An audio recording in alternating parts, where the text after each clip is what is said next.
Balot! Balot kayo dyan! Bili na kayo! Balot, nagugutom nga rin. Balot! Uy, Kyle! Andito ka rin pala sa Manila? Ano, kumusta ka na? Hoy, hindi kita kilala. Ba't alam mo pangalan ko? Tsaka matagal na ako dito sa Maynila. Uy, Kyle, grabe ka naman. Matalik tayong magkaibigan sa probinsya tapos dito hindi mo na ako kilala. Hoy, tatak mo sa kukote mo ha. Wala akong kaibigan sa probinsya na mahirap. Tsaka tignan mo yung suot mo. Mumurahin lang, tigmo 180 lang sa baklaran yan eh. Itong suot ko, original to. Gaya-gaya ka. Hala, magkakilala kayo? May kaibigan ka palang mahirap? Tapos, yung suot nyo, magkaparehas pa. Tapos yung mukha nyo, in fairness, magkamukha. Tapos, siguro kung hindi ka maputi, magkamukha talaga kayo. Talaga pa, Floyd? Hoy, tandaan mo sa kukote mo ha. Wala akong kaibigang mahirap ha. Tsaka hindi ako nakikipagkaibigan sa mga pangit. Hoy, ano bang binibenta mo ha? Eto, Kyle. Nagbibinta ako ng balot. Eto sa'yo. Ayan, balot. Pangit. Tara na nga.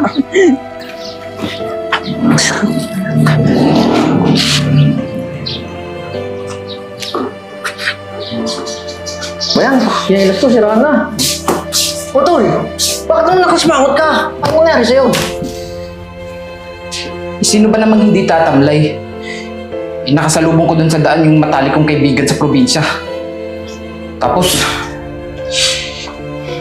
sinabi pa niya, hindi daw niya ako kilala.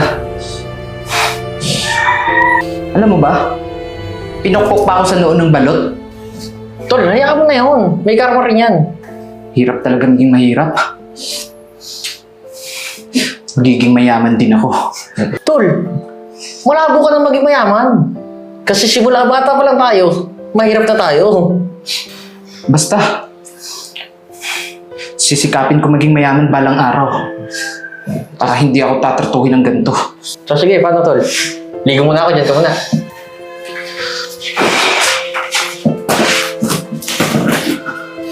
Sir, good morning po. Good morning. Ito po pala yung resume ko, sir. Jay, actually, nag-email ka sa akin, di ba? Opo, sir. Bali, nabasa ko na kasi CV mo. Jay, huwag mo sana mamasamayin ha. Hindi ka pala nakapagtapos ng pag-aaral. Pero nakita ko kasi dito na ang taas ng grades mo nung high school. Bakit naman hindi ka nagtapos ng pag-aaral? Sayang naman. Hindi po ako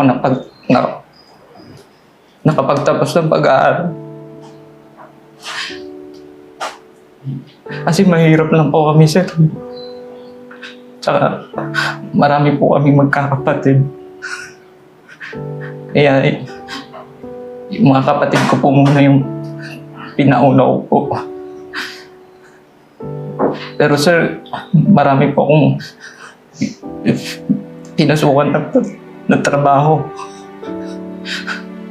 Para lang po makapag-ipon.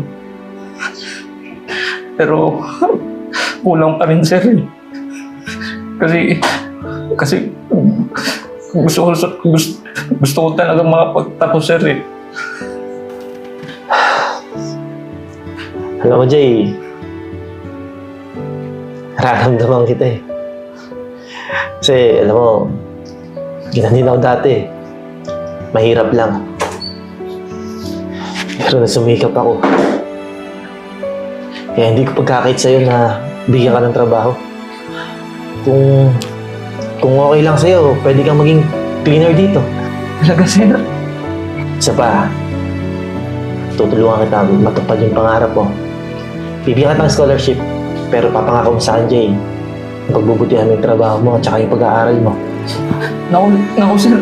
Maraming salamat po, sir. Napakalaking bagay po sa akin ito, sir. Ay, sige. Jay, makapag-start ka na. Tanggap ka na. Talaga, sir. Sir, maraming salamat po. Napakalaking bagay po nito sa akin, sir. Thank you po ulit, sir. Sige na, sige na. Okay na ba yung report mo? Ito, nakakalahati pa lang. Ang habang magpa-report ni boss eh. Bukas na pa saan? Ay, boss, sorry po. Sir. Oh. Ay, Kyle, Dito ka rin pala nagtatrabaho? Oo. Accountant kami dito eh. Alain mo nga, bilog talagang mundo. Totoong kasabihan.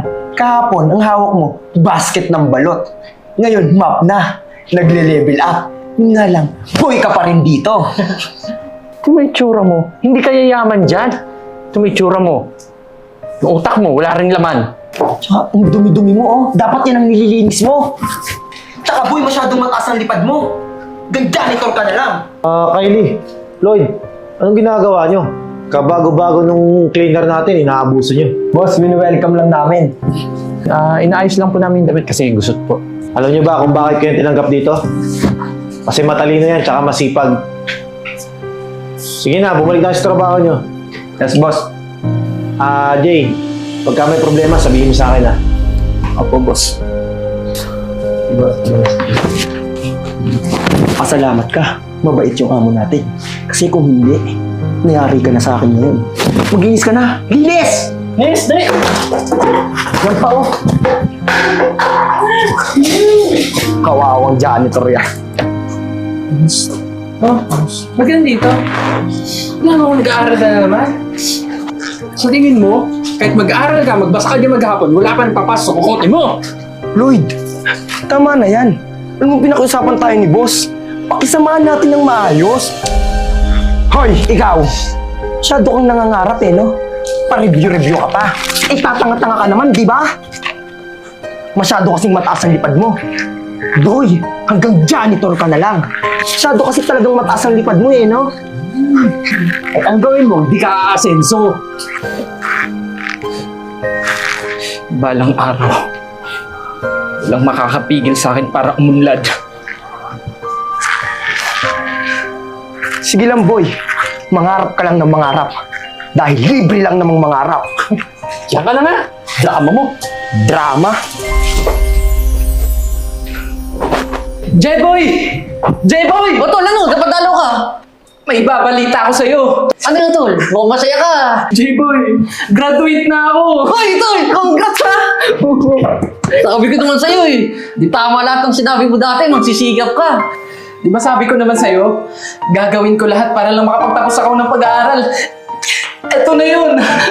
Eh tol, huwag mo kakalimutan ha. Baka nang iwan mo pa ako sa bahay na to. Aba, syempre naman hindi. Syempre magkasama pa rin tayo eh. Solid tayo, di ba? Sige tol, ayun ang gusto ko sa'yo eh. O siya, sige, aalis na ako, napadaan lang ako kasi may pasok pa ako sa trabaho eh. Basta sige tol, ingat ka ha. Congrats ulit ha. Ingat ka din ha. Ay nako. Pre. Pwede ba akong makahiram ng pera sa'yo? Nahihiyaman ako sabihin pero napakalaki ng pangangailangan ko.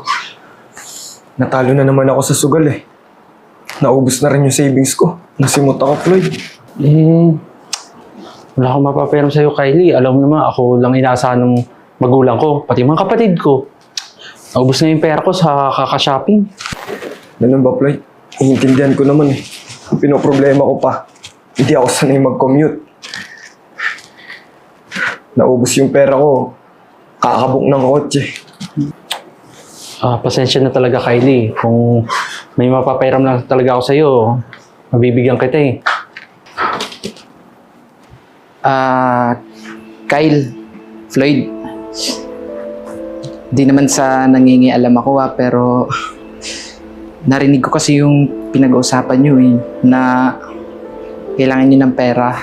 Kasi pwede ko kayong pahiramin. Ikaw may pera? Alam mo masyado kang bisyoso eh, no? Saka bakit ganyan suot mo, ha? Janitor ka dito, ah! Masyado kang pakalamero. Sa tingin mo, kailangan namin ng tulong mo?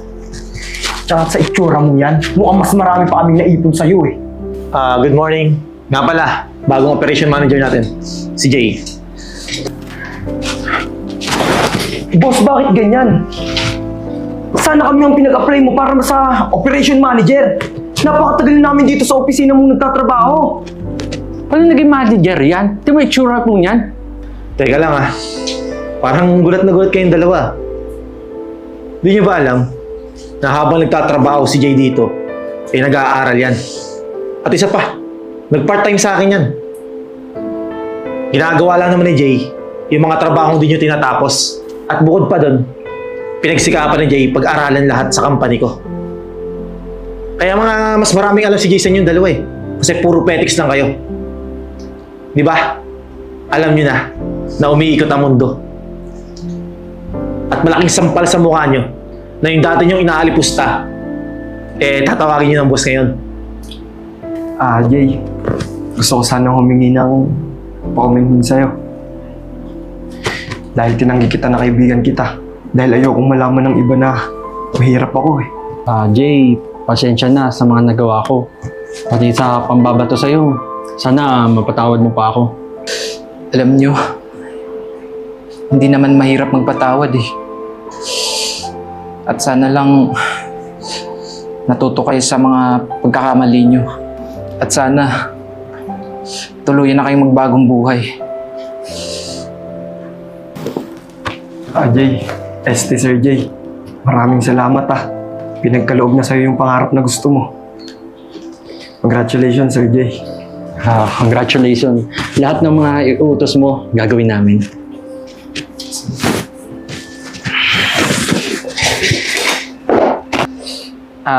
Sir, gusto ko sanang hingin yung pagkakataon na to na magpasalamat po sa inyo.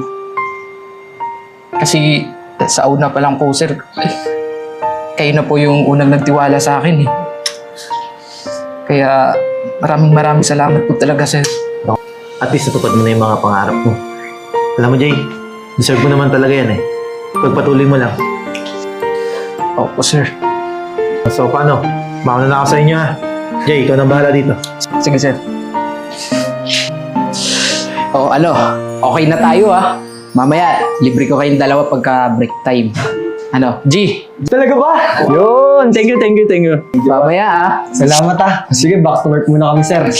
Sige.